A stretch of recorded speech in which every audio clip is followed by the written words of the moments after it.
I'm Clara Me Thompson, 84, a woman, and my granddaughter's lies about lunch led me to uncover a plot to steal my home.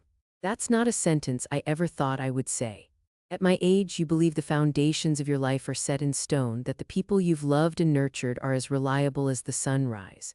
You believe the walls of your own home, the ones that have absorbed a lifetime of laughter and tears, are your fortress. I was wrong. The deepest betrayals, I've learned, don't come from strangers in the dark.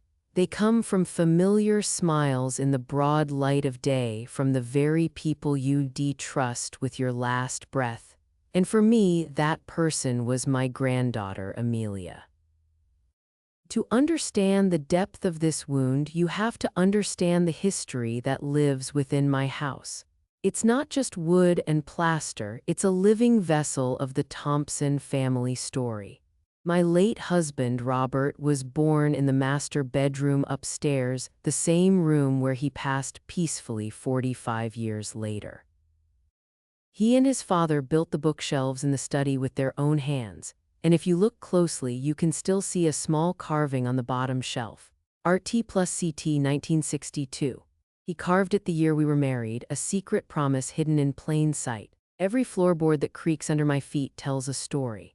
The worn spot by the bay window is where our daughter, Sarah, Amelia's mother, took her first steps.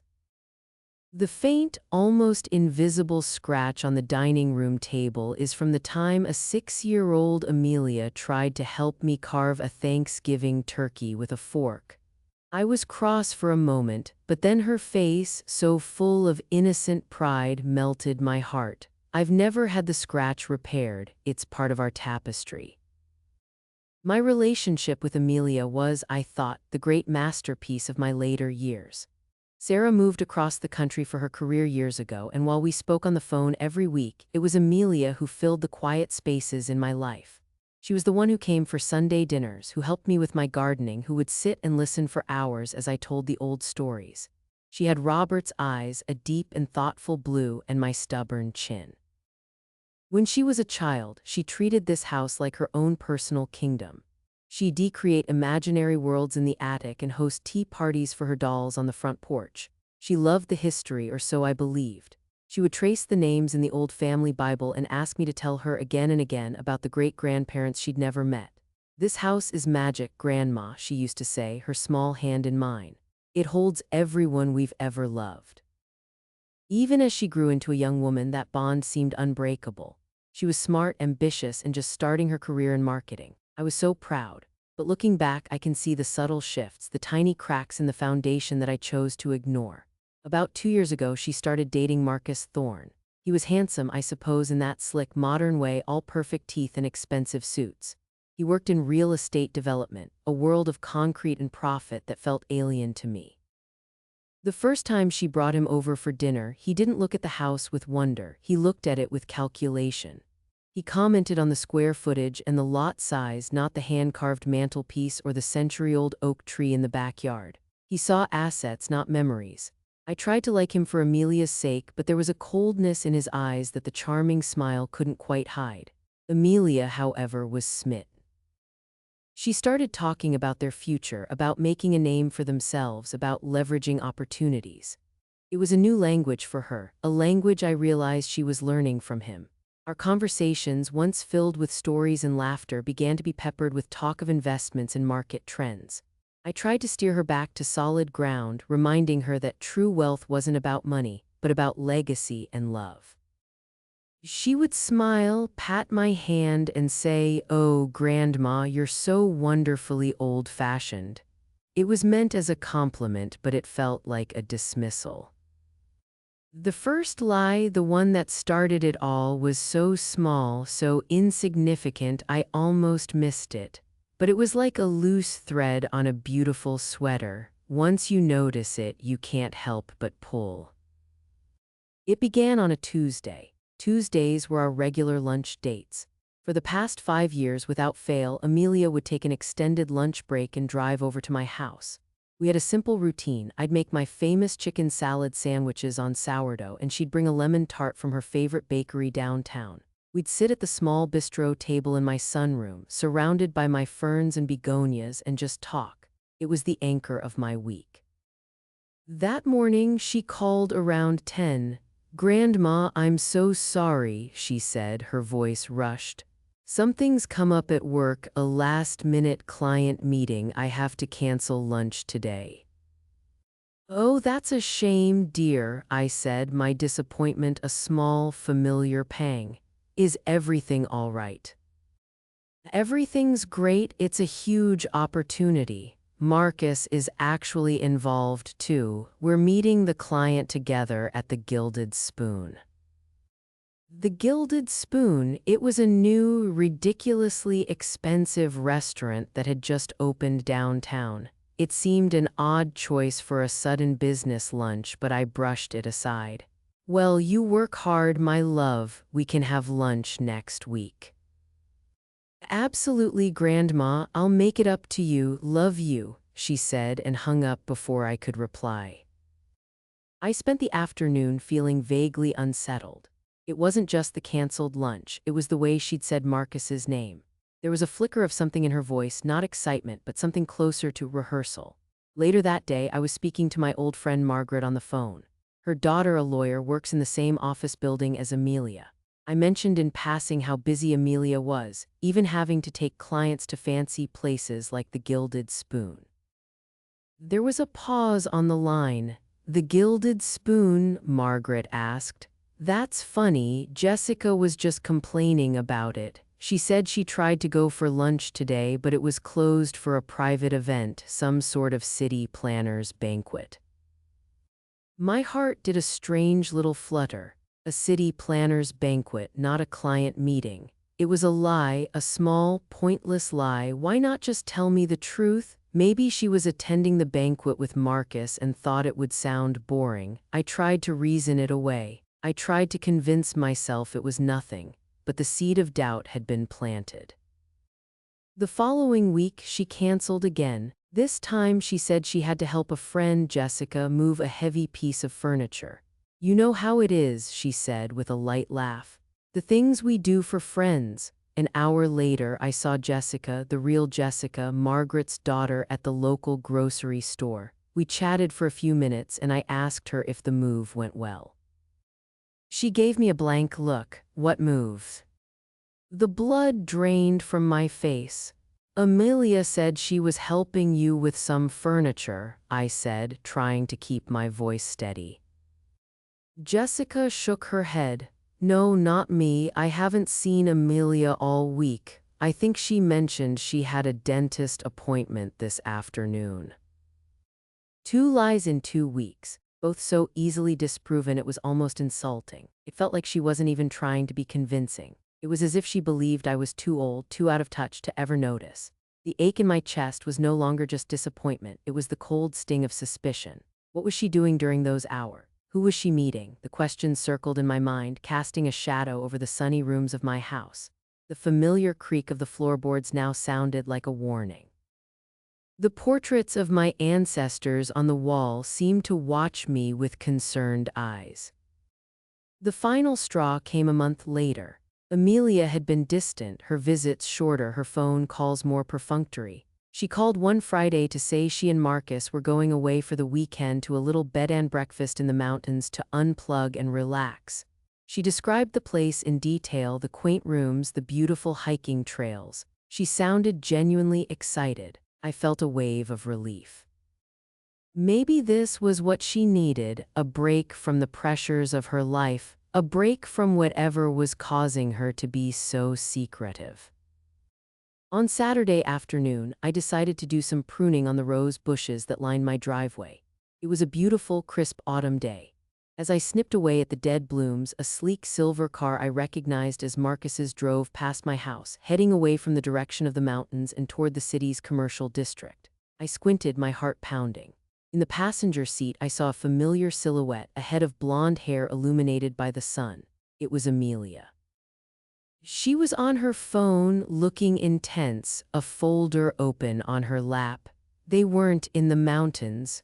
They were here in town on a Saturday, driving toward a part of the city filled with architectural firms and legal offices. I dropped my pruning shears. The metal clattered against the stone path. The lie wasn't small anymore. It was big and audacious, and it was driving right past my front door. The story about the mountains, the one she'd told with such convincing detail, was a complete fabrication. This wasn't about covering for a boring meeting or a dentist appointment. This was a calculated, pre-planned deception. And I knew with a certainty that chilled me to the bone that it had something to do with Marcus. Something to do with his world of lots and square footage. The quiet unease that had been simmering within me for weeks boiled over into raw, cold fear. My granddaughter, my sweet Amelia, was living a secret life, and I had to find out what it was. The weekend passed in a blur of anxiety. I didn't call her. What would I say? I saw you, you lied to me, accuse. Asian felt like a final, irrevocable step, and I wasn't ready for that. I still held onto a sliver of hope that there was a reasonable explanation, a misunderstanding on my part. But hope was a flickering candle in a rising wind. On Sunday evening, she called, her voice bright and cheerful. "Grandma, we just got back. The mountains were absolutely divine. You would have loved it." I felt a wave of nausea. "Did you, dear?" I asked, my voice thin. "Did you have a good time?" "The best," she chirped. "So relaxing, we're completely refreshed." I closed my eyes. The casual ease with which she delivered the lie was the most painful part. It was a performance, and she was playing her role perfectly. She asked about my weekend, and I mumbled something about gardening and reading. The conversation was a hollow shell, the intimacy we once shared now a ghost in the room. When we hung up, I sat in the growing twilight of my study, the silence of the house pressing in on me. The trust I had placed in her, a trust built over 26 years, felt like a porcelain vase I'd just watched shatter on the floor. My resolve hardened. I could no longer be a passive victim of these deceptions. I had to know the truth, no matter how much it might hurt. My mind, which I prided myself on keeping sharp with crossword puzzles and historical novels, turned to the problem with a grim focus. Where do you begin to unravel a web of lies? You start with a single thread, and the only thread I had was Amelia herself. She was due to come over the following Wednesday for a rescheduled dinner. She'd promised to make up for all the canceled lunches. I spent the day preparing, my movements mechanical. I roasted a chicken, mashed potatoes, and made her favorite green bean casserole. On the surface, I was the doting grandmother. Beneath, I was a detective preparing for an interrogation. My plan was simple, and it made me feel sick to my stomach, but I saw no other way. While she was here, I would have to go through her things. She arrived right on time, a bouquet of daisies in one hand and a forced smile on her face. "They're beautiful, Grandma," she said as I arranged them in a vase. "I'm so sorry I've been so flaky lately. Things have just been insane." "I understand, dear. Work is important," I said, my voice betraying none of my turmoil. We sat down to dinner and the conversation was stilted. I asked about her projects at work and she gave vague, glossy answers. She complimented the food, Marcus, the weather. It was all surface-level chatter, a carefully constructed wall to keep me out. After we finished eating, she stood up to clear the plates. "Let me get these," she said. "You relax." "Actually, Amelia," I said, my heart starting to race. "I have a favor to ask. The big box of old photo albums in the attic, I'd love to look through them, but I can't manage the attic ladder on my own anymore. Would you mind terribly bringing it down for me?" It was the perfect excuse. The attic was at the far end of the house and the old ladder was slow and noisy. It would give me at least 5, maybe 10 minutes. Her face brightened with what looked like genuine relief. "Of course, Grandma, I'd love to." She seemed happy to have a task, a way to escape the strained conversation. She set the plates down and headed for the hallway. I listened for the telltale squeak of the attic pulled-on cord, then the heavy clomp of the ladder's feet hitting the floor. Once I heard her footsteps on the rafters above, I moved. Her handbag, a large, stylish leather tote, was on the armchair where she'd left it. My hands trembled as I reached for it. I felt like a common thief, a trespasser in my own granddaughter's life. This was a line I never thought I would cross. She forced me to this, I told myself, the thought doing little to quell my shame. I opened the bag. Inside was the usual collection of a young woman's life: a wallet, keys, lipstick, a half-eaten protein bar. But tucked into a side pocket was a sleek silver tablet computer, the same one I'd seen her with in Marcus's car. It was protected by a password. My heart sank. Then my eyes fell on a simple, folded piece of paper caught in the hinge of the tablet's cover. It looked like a receipt or a docket. I carefully pulled it out.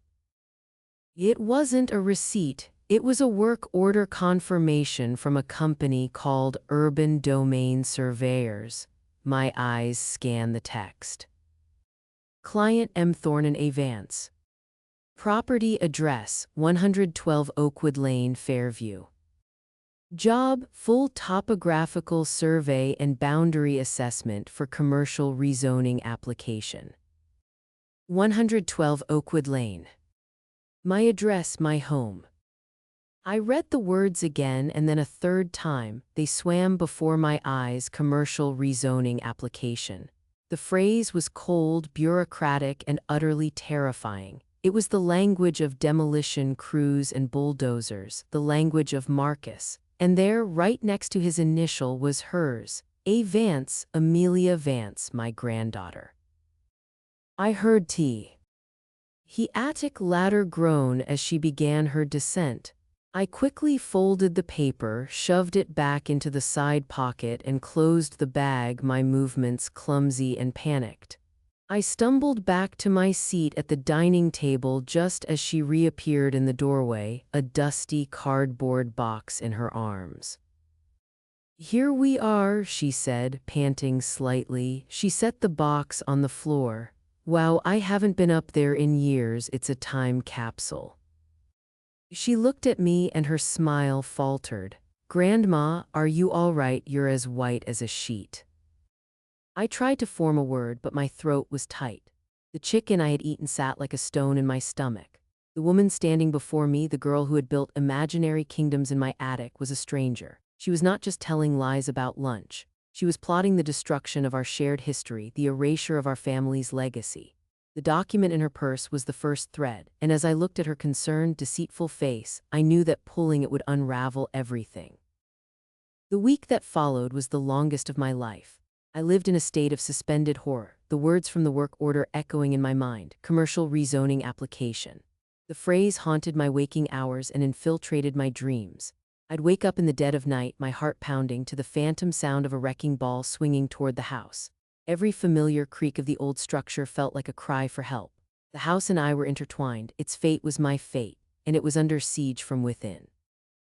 I knew the single piece of paper wasn't enough. It was a starting point, but I needed to understand the full scope of their plan. I needed to see the blueprint of their betrayal. My shame about snooping had evaporated, replaced by a cold, hard determination. This was no longer about a breach of trust, it was about survival. Amelia called a few days later, her voice once again laced with that sickeningly sweet cheerfulness. "Grandma, I have a big favor to ask. Marcus and I have this huge presentation on Friday and my laptop completely died. Can I possibly come over tomorrow night and use your old desktop in the study to finish my slides? I know it's ancient, but it has all the software I need." It was a gift, a Trojan horse sent right to my door, the study, the room Robert and his father built where the heart of the house's history resided. The irony was suffocating. "Of course, dear," I said, my voice a carefully controlled monotone. "The computer is there for you whenever you need it." The next evening, she arrived with a USB stick and a bag of takeout, a peace offering for monopolizing my study. I watched her as she settled in at Robert's old oak desk, her face illuminated by the glow of the monitor. She was so engrossed, her brow furrowed in concentration, that she barely noticed when I brought her a cup of tea. She was a picture of diligence and ambition, a stranger. I told her I was tired and going to bed early. I went upstairs, closed my bedroom door, and waited. The house fell silent except for the faint, rhythmic clicking of the keyboard from the room below. I didn't sleep. I sat in the dark, listening, my mind racing. Around 1 a.m., I heard the study door open and her footsteps on the stairs. She paused outside my door, listening for a moment, then continued to the guest room where she was staying the night. Once I was sure she was asleep, I crept downstairs. The study was dark, but the computer tower was still humming softly. A wave of fear and resolve washed over me. I sat down in the chair she had just vacated. It was still warm. I moved the mouse and the screen flickered to life, showing her presentation. The title slide read, "The Oakwood Project, a Vision for Urban Renewal." My blood ran cold. The Oakwood Project. They had named their plan to destroy my home after the very street where it stood. I clicked through the slides. They were filled with architectural renderings of a sleek, soulless glass and steel building, a 5-story mixed-use commercial complex. It had retail space on the ground floor, sterile office units above, and a rooftop bar. And there, in the corner of every image, was the unmistakable shape of my neighbor's ancient elm tree, the only landmark left to orient me. My house, my garden, my history, all of it was gone, replaced by this monument to greed. The presentation was for a potential investor. It detailed projected profits, market analyses, and a timeline. The timeline was the most brutal part. It showed their plan to secure the rezoning approval within the next 2 months. Following that, a 3-week period was designated for resident relocation. That was me. I was resident relocation, a task on a checklist. The final entry was stark: demolition, Q2. I felt a profound, hollowing emptiness. It was worse than I could have ever imagined. This wasn't a vague idea, it was a fully formed, meticulously planned operation. She had been working on this for months. HS sitting at my table, eating my food, all while designing the annihilation of my world. They had even planned my eviction. A slide near the end was titled Ethical Transitioning. It outlined their generous plan to purchase a small unit for me at Silver Linings Senior Living, a facility I knew by reputation. A place where old people were sent to be forgot, to stare out of identical windows at a parking lot. Tears streamed down my face, hot and silent. The grief was immense, a physical weight pressing down on my chest. It wasn't just about the house anymore. It was the chilling discovery of my own irrelevance in the eyes of the person I loved most. To Amelia, I was not her grandmother, the keeper of her childhood memories. I was an obstacle, an old fixture to be moved and disposed of so she and Marcus could build their future on the rubble of my past. Driven by a desperate need to find something, anything that might help me fight back, I went to the guest room. Amelia was sound asleep, her breathing deep and even. Her tote bag was on the floor by the bed. This time I felt no hesitation, no shame. I was a soldier searching the enemy's camp. I took the bag back to the study. Inside, I found what I was looking for, a thick manila folder. The label on it read simply Oakwood. I opened it. It was filled with legal documents, zoning ordinances, and correspondence. There were copies of emails between Marcus and a man named Henderson at the city planning department discussing the potential hurdles of the application. There were geological surveys and traffic impact reports, and then I found it. Tucked at the very back was a draft of a legal document. It was a power of attorney form. It would grant Amelia complete legal control over all my assets and property, citing my advancing age and potential cognitive decline. It was undated and unsigned, but her name was listed as the agent. My name was listed as the principal. They weren't just planning to convince me or buy me out. They were preparing to have me declared incompetent so they could take everything without my consent. That was the moment my grief turned to ice-cold rage. The heartbreak was still there, a massive gaping wound in my soul, but now it was surrounded by a wall of fury. They had misjudged me. They saw an old woman, frail and sentimental, easily manipulated and discarded.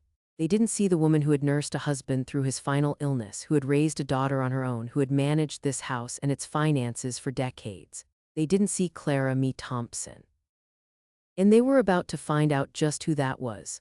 I closed the folder, put it back in her bag, and returned it to the guest room. I went back to the study and used my phone to take clear, steady pictures of every single slide in their presentation. I turned off the computer and went back to my room. I did not sleep. I sat by the window, watching the sun rise over the home they planned to destroy, and I began to make a plan of my own. The first phone call I made at sunrise was the hardest. It required swallowing my pride and admitting the humiliating truth. My own family was trying to destroy me, and I needed help. I dialed a number I hadn't called in years, a number I knew by heart. The phone rang 4 times, and I was about to hang up when a gruff, sleepy voice answered. Pendleton. Arthur, it's Clara Me Thompson. There was a moment of silence on the line, then the voice warmed instantly. Clara Me, good heavens, what a surprise. Is everything all right? It's not even 7 o'clock. Arthur Pendleton had been my husband Robert's best friend since they were boys. They'd built forts in the woods behind my house together, gone to law school together, and stood as best man at each other's weddings. Arthur was a retired zoning lawyer, a brilliant and famously cantankerous man who had spent 40 years fighting the very kind of rapacious developers Marcus embodied. After Robert passed, Arthur and I had drifted apart, caught in the currents of our own separate griefs. But I knew if there was one person in the world who would understand, who would share my outrage, it would be Arthur. I'm afraid everything is very much not all right, Arthur, I said, my voice trembling slightly. I'm in a terrible situation, and you're the only person I could think to call. Say no more, he said, his tone shifting from friendly to fiercely protective. My office, my home office, 10 o'clock, and Clara Me, don't you worry, we'll sort it out. When Amelia came downstairs an hour later, looking refreshed and pleased with herself, I was the image of placid grandmotherly affection. I made her pancakes. How did the work go, dear? I asked as I placed a plate in front of her. It went great, Grandma. Thanks so much for letting me use the computer. You're a lifesaver, she said, completely oblivious to the storm raging behind my calm facade. I watched her eat this stranger with my granddaughter's face and felt a profound and sorrowful detachment. After she left, I gathered my evidence, the photos of the presentation, a transcript of the work order I had memorized, and my own notes on Amelia's lies. I dressed in my Sunday best, a tweed suit that always made me feel more formidable, and drove to Arthur's house on the other side of town. His home was like a male version of my own, filled with books, old maps, and the comfortable clutter of a life well lived. Arthur, now 86, was stooped with age, but his eyes were as sharp and intelligent as ever. He greeted me with a warm, gentle hug that spoke of a deep and long-abiding friendship. He led me into his study, a room that smelled of old paper and pipe tobacco, and sat me down in a leather armchair across from his massive desk. All right, Clara Me, he said, leaning forward. Tell me everything. And so I did. I told him about the canceled lunches, the lies, seeing her in Marcus's car. I told him about finding the work order in her purse. And then, with trembling hands, I showed him the pictures on my phone of the Oakwood project. I explained the timeline, the resident relocation, and finally the unsigned power of attorney form. As I spoke, I watched the expression on Arthur's face change from concerned friendship to astonishment, and then to a slow-burning, righteous fury. His knuckles were white as he gripped the arms of his chair. When I finished, he was silent for a full minute, his jaw tight. That parasitic little monster, he finally hissed, his voice low and venomous.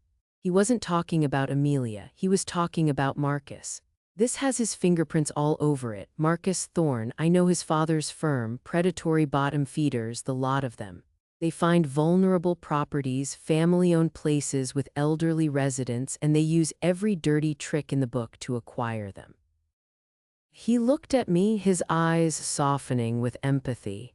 And to use your granddaughter against you, to turn her head with promises of money and success, it's evil, Clara, it's pure evil. His immediate and total belief in me, his shared outrage, was like a balm on my wounded soul. I wasn't alone anymore. I had an ally. What do we do, Arthur? I asked, my voice barely a whisper. He stood up and began to pace the room, his mind clearly clicking into gear. The retired lawyer was gone, replaced by the formidable legal warrior Robert had always admired. They've made two critical mistakes, he said, thinking aloud. First, they've underestimated you. Second, their plan hinges on a public meeting. This rezoning application has to go before the town council for approval. That's our battlefield. He stopped pacing and turned to me. Here is what we are going to do. First, you are going to play dumb. You know nothing. You are the sweet, slightly dotty old grandmother they think you are. It is crucial they don't know we're onto them. Let them walk right into the trap. He continued, laying out the strategy. I am going to do some digging. I'll find out who this Henderson is at the planning department. I'll review every zoning ordinance they're trying to leverage. Meanwhile, you have homework. I need you to gather history, Clara, not just your family's history, but the history of the house itself. Deeds, blueprints, photographs, letters, anything that proves its significance to this town. We are not going to fight them on financial terms. We are going to fight them on moral and historical grounds. We will make it politically impossible for the council to approve this. And then he said the words that solidified my resolve into steel. In that power of attorney form, that's our trump card. It proves intent. It's not just an aggressive business proposal, it's elder abuse. We'll keep that in our back pocket. We use it only if we have to, but having it is our insurance. For the next 2 weeks, we worked. Arthur spent his days on the phone, calling in old favors, talking to contacts at City Hall, his legal mind as sharp as it was 30 years ago. I, in turn, became an archaeologist in my own home. I unearthed the original 1908 deed, signed by Amelia's great-great-grandfather. I found letters from Robert's mother describing the day the great oak tree was planted in the yard. I found photos of neighborhood block parties from the 1950s with my house as the centerpiece. I compiled everything into a thick binder, a testament in paper and ink to the life and legacy they were trying to erase. During this time, I had to endure Amelia's visits. She'd stop by with groceries or to check on me, her eyes full of a pity that now turned my stomach. She was assessing me, looking for signs of the cognitive decline she and Marcus were counting on. I played my part perfectly. I was forgetful, repeating stories, asking her the same questions over and over. "Oh, Grandma," she'd say with an exasperated sigh, patting my hand. "We just talk." About this? Every word was a knife in my heart, but I let her believe she was in control. I let her think I was fading away, all while the fire of my righteous anger was being forged into a weapon. The date for the town council meeting was set. We were ready. The town council meeting was held in the old municipal building, a place that hadn't changed much since I was a girl. The air was thick with the smell of floor polish and civic duty. Arthur and I arrived early and took seats in the back row. I clutched my binder of history to my chest like a shield. My heart was a frantic drum against my ribs. I felt a lifetime of emotions swirling inside me: fear, anger, profound sadness, and a sliver of terrifying hope. A few minutes later, Amelia and Marcus walked in. They didn't see us. Marcus looked confident, almost arrogant, schmoozing with a few council members he clearly already knew. He was in his element. Amelia, however, looked pale and nervous. She clutched her tablet and avoided making eye contact with anyone. For a fleeting moment, I saw not the betrayer, but the little girl who used to hide behind my skirts when she was scared. Was she having second thoughts? Or was she just afraid of public speaking? I couldn't be sure. Their agenda item was called Proposal for the commercial rezoning of 112 Oakwood Lane. Marcus strode to the podium, the picture of a visionary entrepreneur. Amelia sat at a table beside him, a supporting player in his grand production. Good evening, members of the council, esteemed residents of Fairview, Marcus began, his voice smooth as silk. My name is Marcus Thorne, and my partner Amelia Vance and I are here tonight to present a project that we believe represents the future of this town, the Oakwood Project. He launched into the presentation I now knew by heart. The slides flashed on the screen behind him, the soulless glass building, the charts of projected tax revenue, the talk of revitalization and progress. He painted a picture of my home as a severely underutilized property, an obstacle to growth. He never mentioned me by name.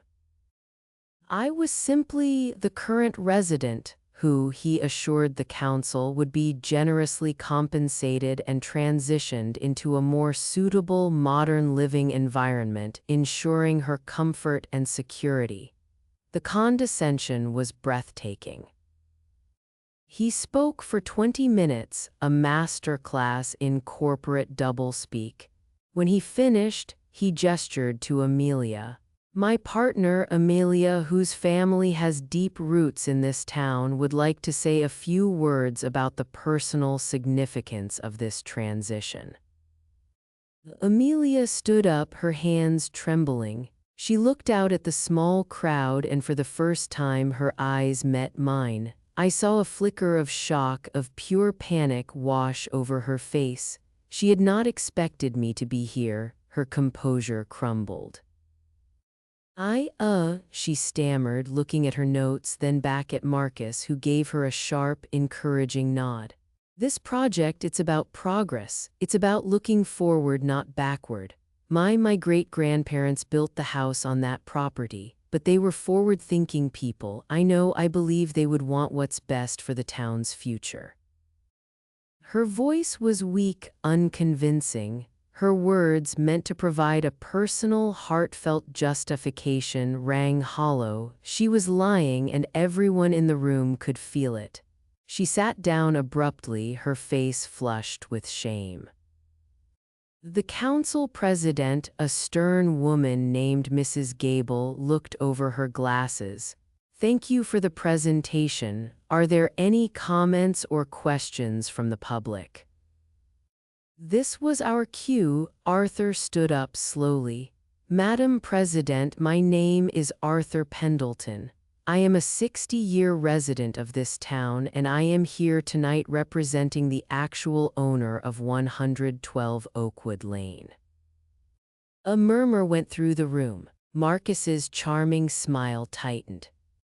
Mrs. Clara Me Thompson is here with us this evening, Arthur continued, gesturing to me, and she was deeply interested to hear about the plans for her transition. He then proceeded with methodical, legal precision to dismantle their entire argument. He spoke of zoning laws they had misrepresented, of the historical preservation codes they had ignored. He presented the property not as an underutilized asset, but as an unofficial historical landmark. Then he turned to me. But the legal arguments are secondary. I think the council and the public should hear from Mrs. Thompson herself. With Arthur's steady hand on my elbow, I walked to the podium.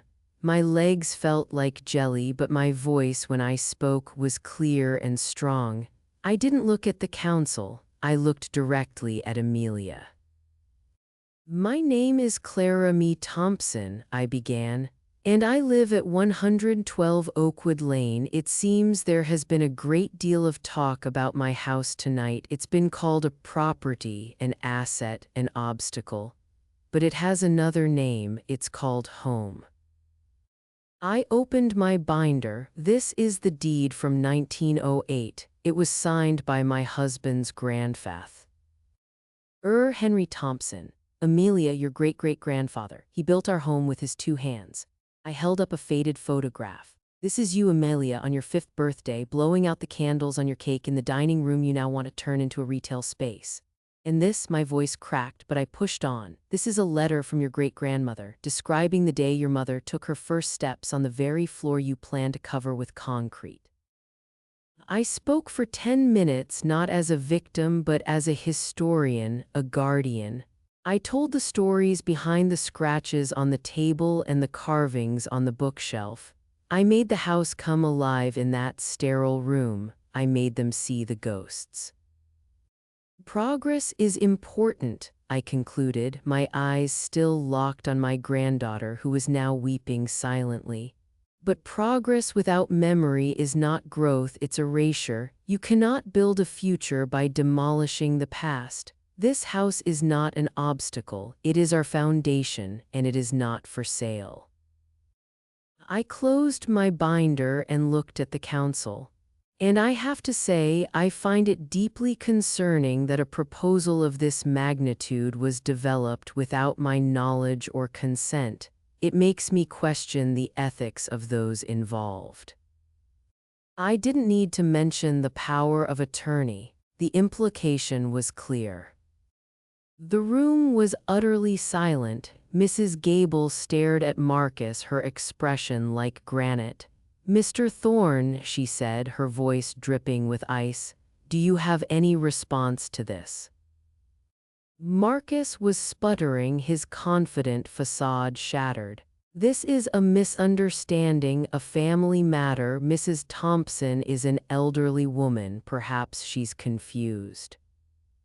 "I am not confused, young man," I said from my seat, my voice ringing out in the quiet room. "I am enraged." The council's vote was a formality. The motion to consider the rezoning was denied unanimously. The meeting was adjourned. In the ensuing chaos, Marcus shot Amelia a look of pure venom, grabbed his briefcase, and stormed out of the building without a backward glance. He was done with her. She had been a means to an end, and she had failed. Amelia remained frozen in her chair, staring at the empty podium, defeated, humiliated, alone. The reckoning was complete. My home was safe, but as I looked at the wreckage of the girl I had raised, I felt no triumph, only a vast, hollow ache. The silence in the car on the way home was a heavy blanket. Arthur drove, occasionally glancing at me with a look of quiet concern. He had been magnificent, a lion in winter, but now he seemed to shrink back into himself, the fight over. When we pulled into my driveway, the house looked different. It stood tall and proud under the moonlight, no longer a victim, but a survivor, just like me. "Thank you, Arthur," I said, my voice thick with unshed tears. "Robert would have been so proud of you tonight." He reached over and patted my hand. "He would have been proud of you, Clara, me. You were a warrior." We said our goodbyes, and I walked into my silent house. The ghosts here were friendly again. The floorboards creaked a welcome. I made a cup of chamomile tea and sat in the bay window, the spot where my daughter had taken her first steps. I should have felt victorious, but the image of Amelia's shattered face was burned into my mind. I had won the battle for my home, but the war had cost me my granddaughter. About an hour later, there was a soft knock at the front door. I knew who it was. I opened it to find Amelia standing on the porch, her face pale and tear-streaked, her shoulders slumped in defeat. She looked small and lost, like the little girl she used to be. "Grandma," she whispered, her voice hoarse. She couldn't seem to say anything else. I didn't invite her in, I simply stepped aside. She walked hesitantly into the foyer, looking around as if seeing the house for the first time. Her eyes fell on the portraits of her ancestors, the ones she had so easily planned to discard. We stood in silence for a long time. Finally, she broke down, her body shaking with wrenching sobs. "I'm so sorry," she choked out, the words tumbling over each other. "I'm so sorry, I don't know what I was thinking. Marcus, he made it all sound so logical, so smart. He said it was a way for us to secure our future and your future too. He said you were lonely here, that the house was a burden. I let myself believe him because I wanted to. I wanted the money, the success. I wanted to be someone important, and I destroyed the only important thing I ever had. I betrayed you. I betrayed all of them. She gestured to the portraits on the wall. I'm so sorry, Grandma. I listened, my heart a tangle of conflicting emotions. The apology seemed genuine, born of profound shame and regret. But could I trust it? Could I trust her? The wound was so deep. Sorry is a start, Amelia, I said, my voice quiet but firm. But it doesn't mend what you broke. Trust isn't a dish you can break and glue back together. The cracks will always be there. I led her into the study and sat her down at Robert's desk, the scene of her secret work. You didn't just try to sell a house, I told her, my voice gaining strength.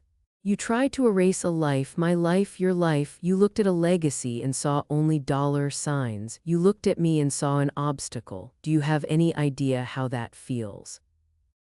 The tears streamed down her face as she shook her head. No, she whispered, but I'm starting to. We talked for hours until the first light of dawn began to creep through the windows. It was not a conversation of easy forgiveness. It was a painful autopsy of a relationship, dissecting the lies, the ambition, the greed. I made her confront every ugly truth. I made her understand the depth of her betrayal, not just to me, but to herself. By the end, she was hollowed out, stripped of the slick, ambitious persona she had adopted from Marcus. All that was left was a remorseful, broken young woman. In the weeks that followed, things were different. Amelia moved out of the apartment she shared with Marcus and into a small place of her own. She called me every day, not with cheerful lies, but with quiet, hesitant updates. She started visiting again, not for performative dinners, but to help. She weeded the garden without being asked. She cleaned the attic. She sat with me and listened to the old stories, but this time there was a new understanding in her eyes, a deep and sorrowful respect. She was trying to rebuild, not with words, but with actions. One Saturday, she came over with 2 small saplings. I want to plant these, she said, her voice soft, right here by the old oak, a new generation. It was a start, a very small start. The trust is not fully repaired. I don't know if it ever will be. Sometimes I still catch myself watching her, looking for the shadow of the lie in her eyes. The crack is there, but forgiveness, I'm learning, is not about forgetting. It's about choosing to see the person who stands before you now, not the person who hurt you then. It's a daily choice. Some days are easier than others. My home is safe. Arthur took legal steps to place the property in a historic trust, ensuring it can never be sold for development by future generations. It is protected forever. My legacy is secure. But the price was higher than I could have ever imagined. I won my home, but I am still fighting to win back my granddaughter. We are planting new trees, hoping that one day their roots will be as strong as the ones she almost destroyed. I learned that the most valuable things in life are not the things we own, but the stories we inherit and the trust we build. A house is just wood and nails until it's filled with love and memory, then it becomes a home. And a family is just a collection of people until they are bound by trust, then they become a legacy. I was tested in the winter of my life, forced to fight a battle I never wanted. But I learned that even at 84, there is a warrior inside. I learned that you must stand up for your history, for your home, for your heart, and you must never, ever let anyone convince you that you are an obstacle to their future. You are the foundation on which it should be built. And that's my story. Thank you for listening.